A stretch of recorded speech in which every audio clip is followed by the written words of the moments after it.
pese a que esté en una clínica o en un hospital, él me responde en mi casa, o en la casa de mí. Entonces, ahí ya hablamos de alguna alteración. Hablamos de alteración temporal, como yo le decía a Efraín hace rato. ¿Qué día es? Y él me responde domingo. Y hablo de una alteración en lo que es persona, cuando le digo, por ejemplo, a una persona mayor, ¿cuántos hijos tiene?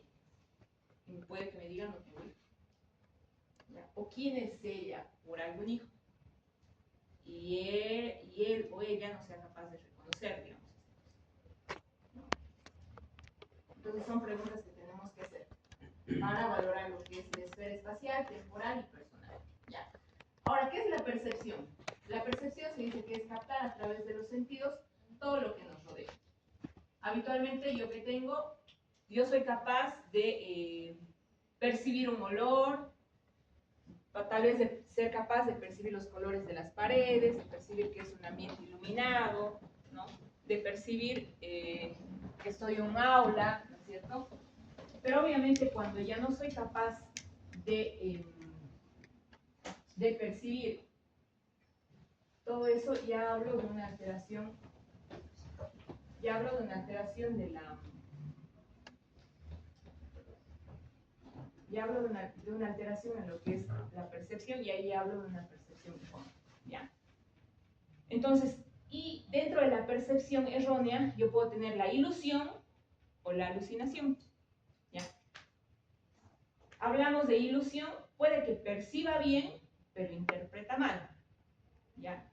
Por ejemplo, Efraín le dice a una amiga, le dice, yo te quiero, pero como amiga, pero tal vez la amiga lo entiende de otra manera y ahí es donde nace la ilusión, ¿no es cierto? O sea, pensamos tal vez que porque nos hacen un detalle y todo eso, tal vez ya es otra, pasa de la amistad, pero no es así. Entonces, esa es la ilusión, ¿ya? Y la alucinación, tal vez yo siento un perfume X que no hay, ¿no? Por ahí Efraín le dice a Sergio, ay, qué rico tu perfume. Y Sergio le dice, pero no me he echado nada, ¿no? Entonces ahí hablo de una alucinación. El aroma corporal. Pero por ahí dice que le agrada el perfume o el aroma que emite su cuerpo. Quizás sí son como bueno el amigo y cuando una persona te agrada mucho, sientes más su aroma. Puede ser, ¿no? Puede ser.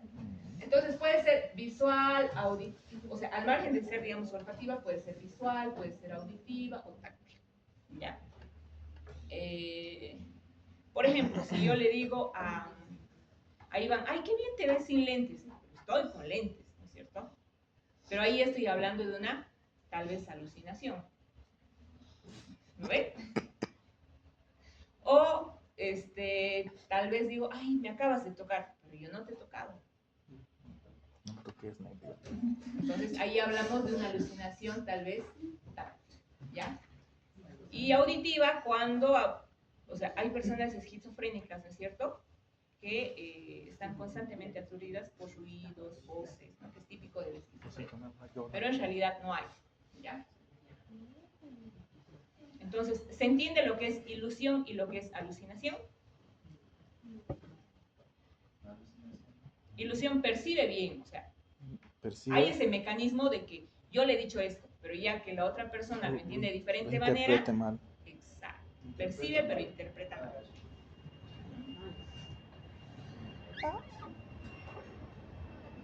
Y dentro de lo que es la memoria, habitualmente nosotros tenemos que ser capaces de recordar relativamente todo hasta, o sea, de acuerdo al tiempo que va pasando, ¿no? Hay cosas de nuestra vida que obviamente no las vamos a recordar o que nos quedan lagunas por la infancia, ¿no? Y puede ser esta deficitaria, si hablamos de deficitaria ya hablamos de amnesia. ¿Ya? ¿Qué es o sea, podemos tener una amnesia de fijación o anterógrada para hechos recientes, o sea, puede que yo no me acuerdo lo que ha pasado ayer, pero sí me acuerdo lo que ha pasado hace 5 años. Esa sería una amnesia anterógrada o reciente. ¿Ya? Y la amnesia que habitualmente yo creo que todos vamos teniendo a lo largo del tiempo, la amnesia retrógrada, ¿no? Que no nos acordamos de hechos que han pasado hace mucho tiempo. Por ejemplo, ¿ustedes se acuerdan con cabalidad lo que ha pasado un 10 de abril hace 10 años? 10 de abril.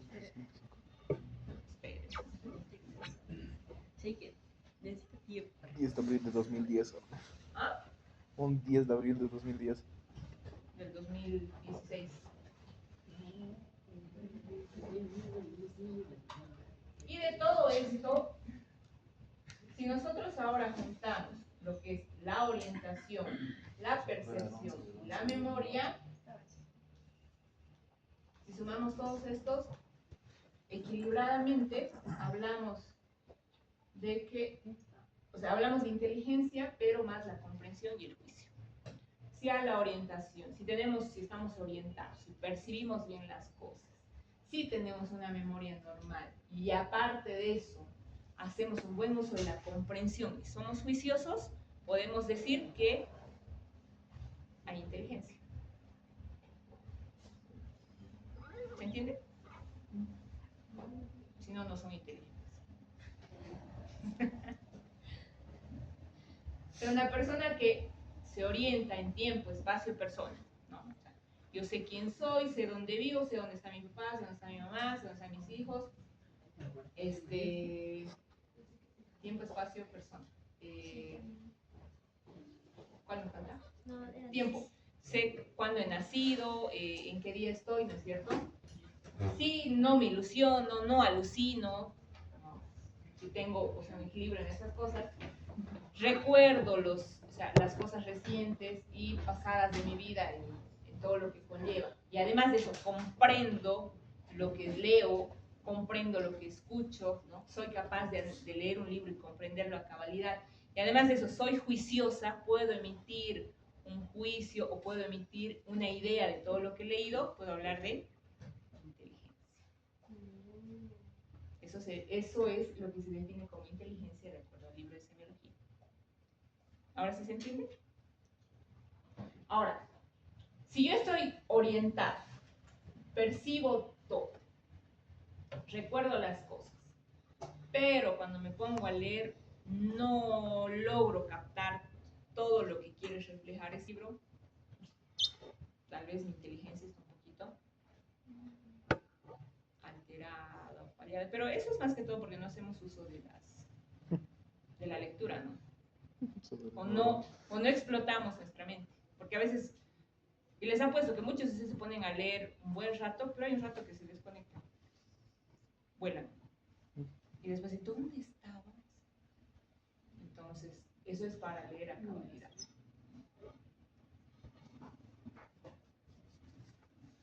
Entonces, ahora, si por...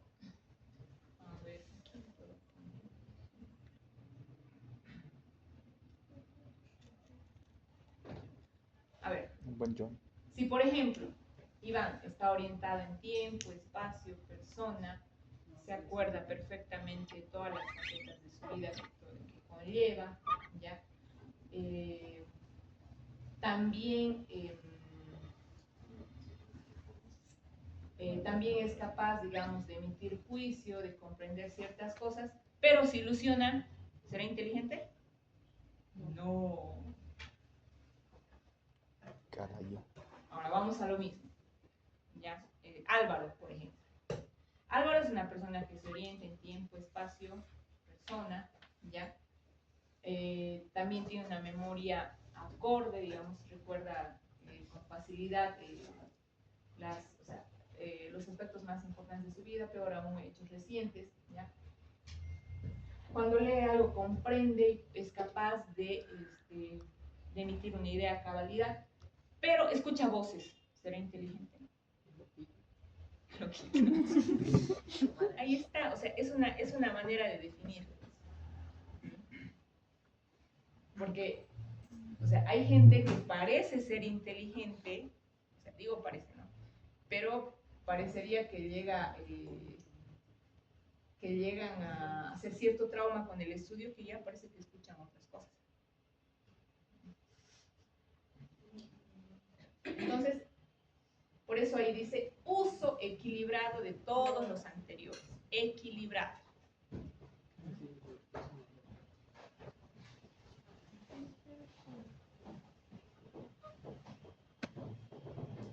Entonces, todo lo que es grado de conciencia yo lo he resumido en estas dos diapositivas.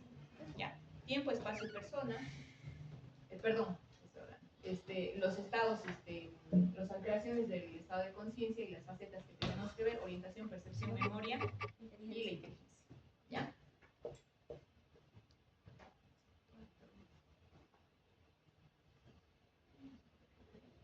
Entonces, ahora pasamos a describir lo que es piel, paneras y tejido linfático. ¿Ya? En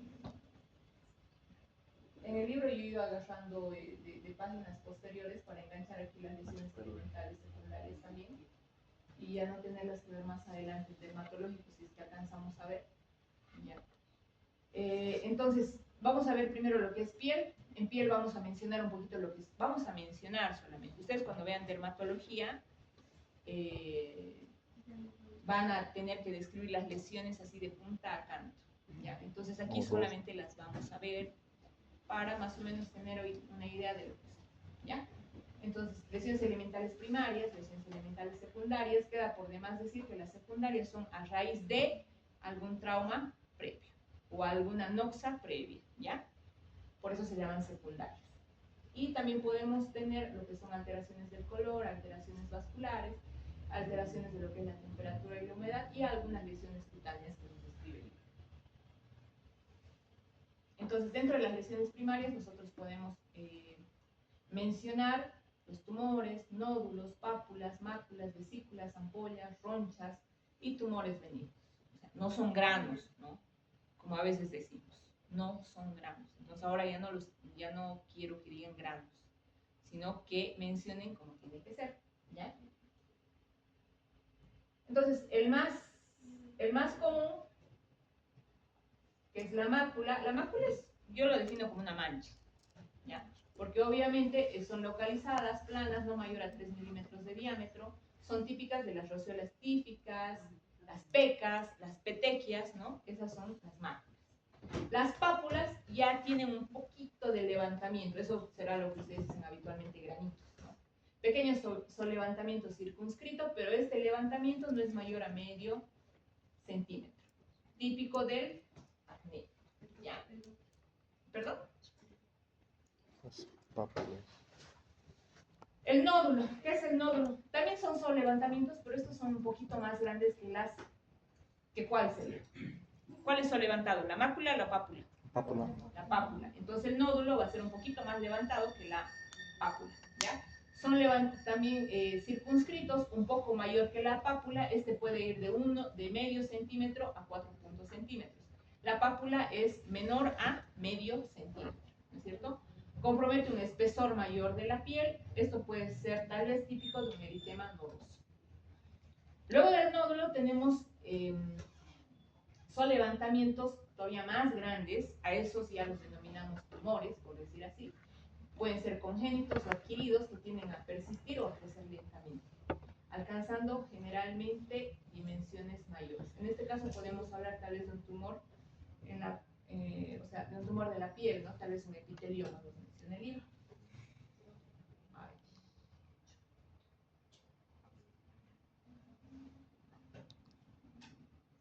Luego tenemos lo que son las vesículas. Las vesículas se caracterizan porque son bolsitas de agua, por decir así. ¿Ya? O sea, estas son levantamientos circunscritos, pero están llenos de líquido, ¿no? A diferencia de las pápulas, ¿no? Estos pueden tener un líquido de contenido ceroso, como por ejemplo en el herpes zóster, ¿no es cierto?, que tienen esos conglomerados, o pueden tener contenido purulento, una pústula, en este caso la viruela. Yo nunca he visto viruela, así que les mentiría decir cómo es. Luego, si hablamos de lesiones similares a las vesículas, pero más grandes, y hablamos de ampollas. Por ejemplo, cuando uno hace las caminatas de Chaguaya, lo primero que salen es esto. Entonces, habitualmente estas pueden ser por irritación, ¿no? Pero estas son más extensas, o sea, más grandes. Son bolsas de agua más grandes, por decir así. Esto puede ser típico del pénfigo o, como les decía, por irritación, ¿no? Por fricción excesiva. Luego tenemos lo que son las ronchas. Las ronchas son levantamientos edematosos. ¿Qué decimos edematoso? Que hay cierta hinchazón, ¿no? El edema, ¿qué es? Aumento de volumen, ¿no es cierto? En este caso va a haber edema, o sea, va a haber hinchazón.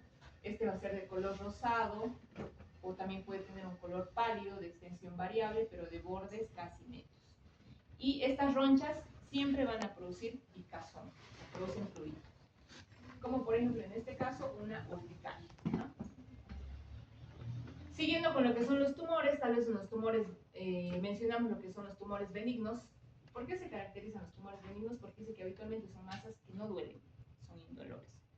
Contrariamente a los tumores malignos, que habitualmente, como abarcan tejido nervioso, sangre, entonces los tumores malignos van a tener inervación y por ende van a doler. En cambio, el benigno no, el benigno se forma solito, ¿no?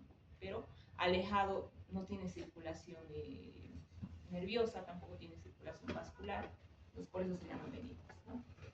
Indoloros, lisos, y estos pueden ser móviles bajo la piel. Pueden ser únicas o múltiples y crecen de forma lenta. Puede haber en lo que es la espalda, el cuello, la cara, las manos, extremidades. El típico ejemplo son los lipomas, que son conglomerados de grasita, por decir así. Pero esos, como les digo, no duelen. Y solamente tienen indicación de resecarlos cuando hay dolor.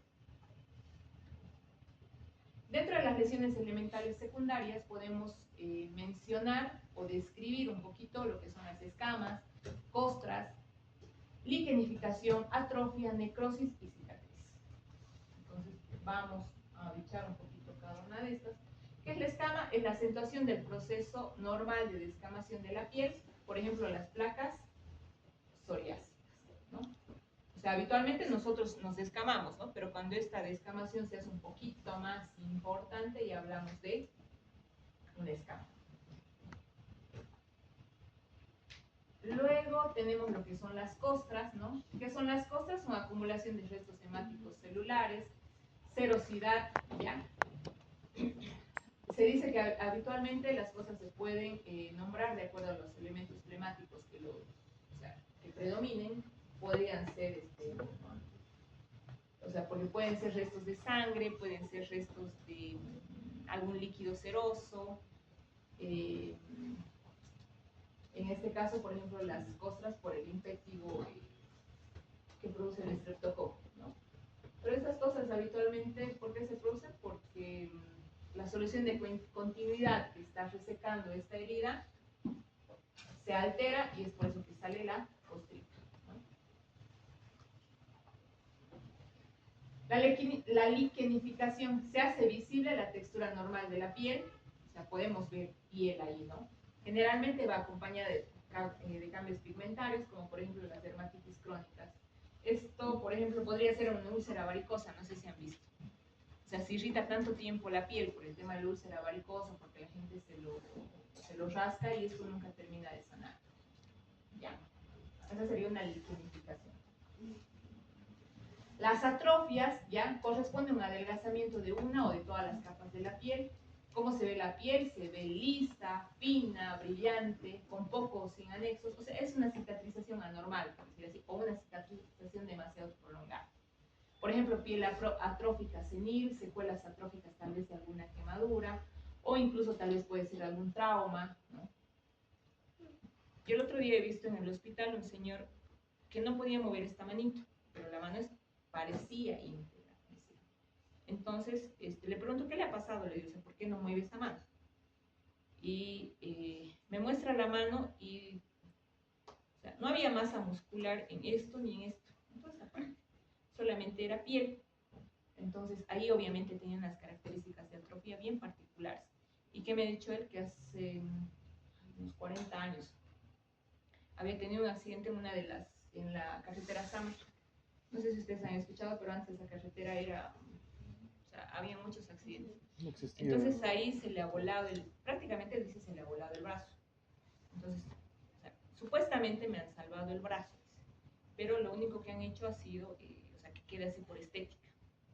Él no puede mover ni los deditos, solamente mueve esta mano. Entonces, él para moverle la mano la movía así. Entonces, todo esto ha quedado, o sea, aparte de tener esas características, todo este brazo no había tampoco masa muscular. Es el huesito y piel en este lado.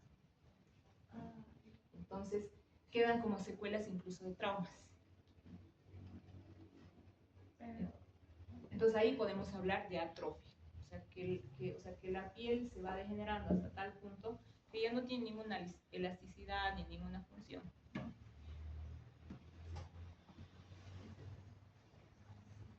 Tenemos también lo que es la necrosis, que corresponde, digamos, a daños un poquito más severos, ¿no?, del tejido por problemas de irrigación vascular aguda de la piel, ya que esta se torna pálida, ¿no es cierto? Luego puede pasar a un color oscuro que puede ser, digamos, como que un cuero seco, ¿ya?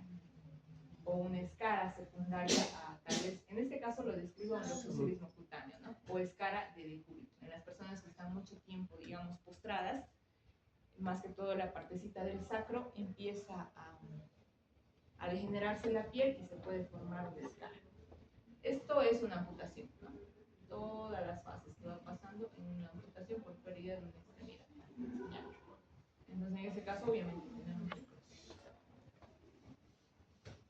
La cicatriz, ¿qué es la cicatriz? Es el resultado del proceso de reparación por parte de los fibroblastos del daño de la piel, ¿ya?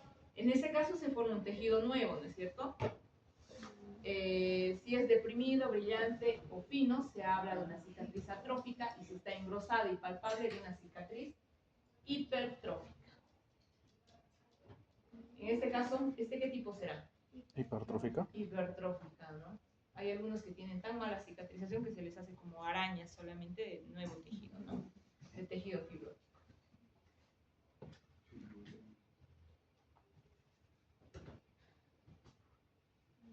Y luego lo que tenemos las alteraciones de la piel, en realidad, si podemos relacionarlas con alguna patología.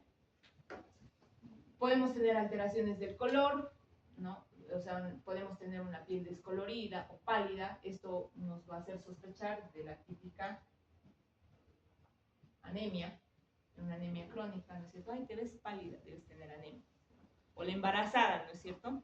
Durante el embarazo se ven pálidas porque sus glóbulos rojos tienen que ser capaces de llegar a 2 personas. Por eso palidez, ¿no? También puede estar la piel rojiza o rubicunda, perdón. No sé si han visto los alcohólicos o las personas que son etilistas, de un punto en que están los cachetitos así, ¿no? Rojitos, ¿no? Tal vez los fogoneros, los que tienen exceso de glóbulos rojos, también hablamos de que pueden tener una alteración en el color de la piel. Si la piel es amarillenta o ictérica, hablamos de qué? Cirrosis hepática, de alguna hepatopatía, de alguna hepatitis, o algún tipo de anemia. ¿Qué tipo de anemia me puede producir ictericia? He visto a varios que han puesto en el examen de recuperatorio porque les pregunto, ¿qué tipo de anemia me produce ictericia? Si no, a los que han puesto anemia les voy a bajar 5 puntos. Y miren que tengo 20 exámenes. Podría ser o falciforme.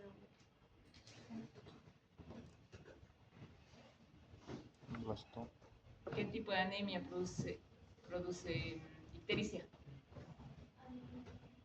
Anemia hemolítica. O sea, el término está bien, ¿no? La ictericia es signo de anemia, pero en este caso de la anemia hemolítica, ¿ya? Por excesiva destrucción de glóbulos rojos, que también es más o menos el mecanismo también de la falciforme, ¿no? Hay destrucción de glóbulos rojos, pero que no es común en nuestro medio, ¿no? Aunque también una piel ictérica también podría ser porque hay exceso de alimentos, o sea, de ciertas verduras o ciertas frutas que te pueden dar característico de la piel, más no en las escleróticas, más sí en la piel. Sí, tiene otro término, se parece, pero ahorita no. Es por exceso de carotenos, ¿no? Ajá. Exactamente. Ahora, yo puedo tener la piel violácea o cianótica y pensaré en alguna enfermedad pulmonar, por ejemplo, el EPOC, los fumadores de cigarro que tienen la boca azulita con pitufitos, y tal vez algunas enfermedades cardíacas, ¿no? Luego, perdón. Por ejemplo, no sé si han escuchado estaban haciendo una denuncia de un recién nacido que había traído de Bermejo hasta el materno infantil y que no lo querían recibir. Entonces, por ejemplo, ahí hay una cardiopatía cianotizante congénita. Entonces, esas cardiopatías, aparte de que requieren oxígeno, ¿no es cierto? Esas guaguas son cianóticas todo el tiempo. Y eso es porque hay diferentes alteraciones, y en ese caso hay cortocircuitos de derecha a izquierda. O sea, como que la sangre arterial se mezcla con la venosa, porque no ha habido buen desarrollo. ¿Qué sé yo? Tetralogía de Fallot, persistencia del conducto arteriovenoso. Entonces, hablamos de esas más que todo, ¿no? Entonces, son habitualmente congénitas. O incluso algunos niños que nacen con el síndrome de Down también tienen este tipo de cardiopatías. De acuerdo a la complejidad es que se determina los años que van a vivir. Algunos pueden tener unas cardiopatías tal vez no tan complejas y que los lleva a vivir hasta más de 40 años, he visto. Y algunos que tienen un poquito más complejas esas cardiopatías, y es por eso que llegan a los 20 años o menos, ¿no? Entonces tal vez ese tipo, ¿ya? La piel también puede verse negra o, ¿qué dice? Melánica. Melánica. Este caso en insuficiencia suprarrenal crónica. Los pacientes que tienen insuficiencia renal crónica también se van haciendo de piel negra. Después tenemos la piel bronceada en la hemocromatosis, la despigmentada. ¿En qué casos tendremos una piel que le falta color? En el vitiligo, en el albinismo, ¿cierto? Podemos tener alteraciones vasculares, los nevos aracniformes, los nevos son como lunares, ¿no? Dice que esto podemos tener en la cirrosis hepática, en el embarazo, las púrpuras, cuando hay número muy bajo de plaquetas. Por ejemplo, este es un signo de alarma para el dengue, ¿no es cierto? En la presencia de púrpuras, porque eso significa que su número de plaquetas es bien bajito, ¿ya? Después, la circulación venosa colateral, en el caso de hipertensión portal, obstrucción de la vena cava superior. La circulación venosa colateral la vemos en los cirróticos, tal vez, ¿no? Que ya hemos mencionado anteriormente. Perdón, pero ¿qué es hematocromatósica? Es una enfermedad más que todo de características congénitas. Más adelante la vamos a ver, no te preocupes. No la menciono para no confundirnos.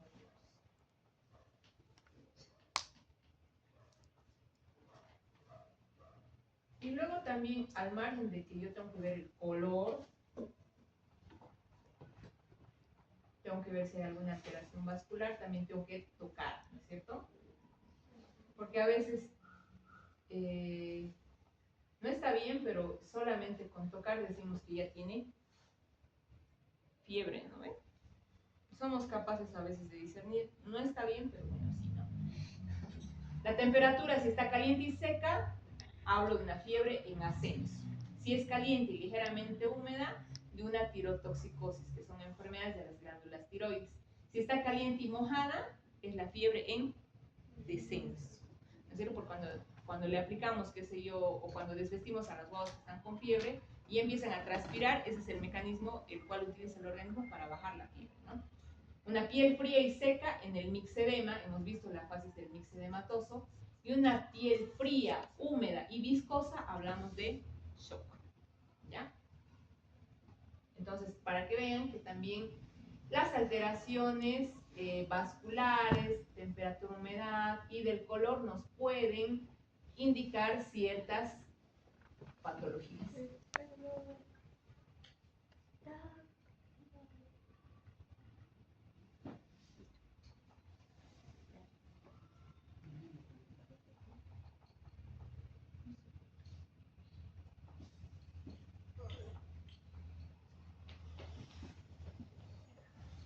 Ahora, vamos a ver algunas lesiones cutáneas. Obviamente sabemos que en la piel se pueden asentar infecciones, o sea, porque ¿qué es la piel? Es una barrera de defensa en realidad para nuestro organismo, ¿no? Entonces, por eso que está expuesta a varias cosas. Entonces, en este caso, podemos tener picaduras de diversos insectos, arañas, zancudos, pulgas, garrapatas, mordeduras de araña, ¿no? Que es el oxocelismo, sarna, escabiosis. Obviamente todo esto va a ser de acuerdo al contexto social, cultural, al estilo de vida, al nivel de servicios básicos, al hacinamiento, ¿no?, que tenga cada persona o cada familia.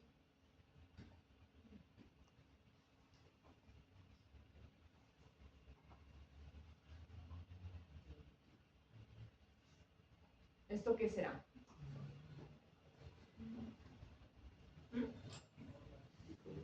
Una picadura, ¿no? Picadura de araña.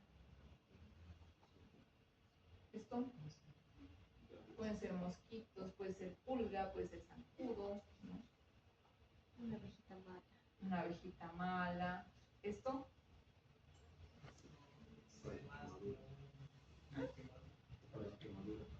Sarna. sarna. Es el escabiosis. Tiene como que una película así un poquito más pigmentada, a diferencia del hongo, que es una, o sea, como una tela de cebollita blanca es en el hongo. En esta, esa tela de cebollita, yo les digo así porque yo lo he aprendido así, esa tela de cebollita que vemos en el hongo, esta es un poquito más pigmentada, ¿no? Ese es típico de la escabiosis. Además se siente raro. ¿Ah? Se siente raro. No hay que tocar. Es contagioso. Es muy contagioso. En la prueba hemos tenido un problema de eso. ¿Sí? No, yo sí No, toqué, es- a veces sentía raro. No, es contagioso. Nosotros a los pacientes los teníamos que bañar así, o sea, súper cubiertos, porque te contagias, ¿no? Y les pica, y en un ratito toda tu sala se llena de sangre. Bueno, en los hospitales, ¿cuántas camas hay? 3, 4, 5, 6 por habitación, ¿no? Las Entonces, VIP. ¿ah? Y las VIP. No, en el hospital no hay por ahí. Es raro. En el San Juan serán unas cuantitas, Ajá. pero ya con tanto hacinamiento. Entonces, así como tenemos alteraciones en la piel, también tenemos alteraciones en la distribución del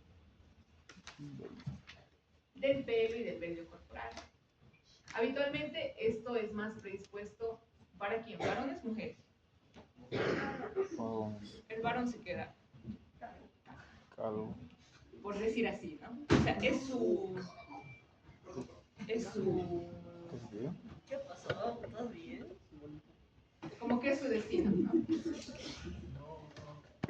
¿De qué? ¿A qué no, Álvaro?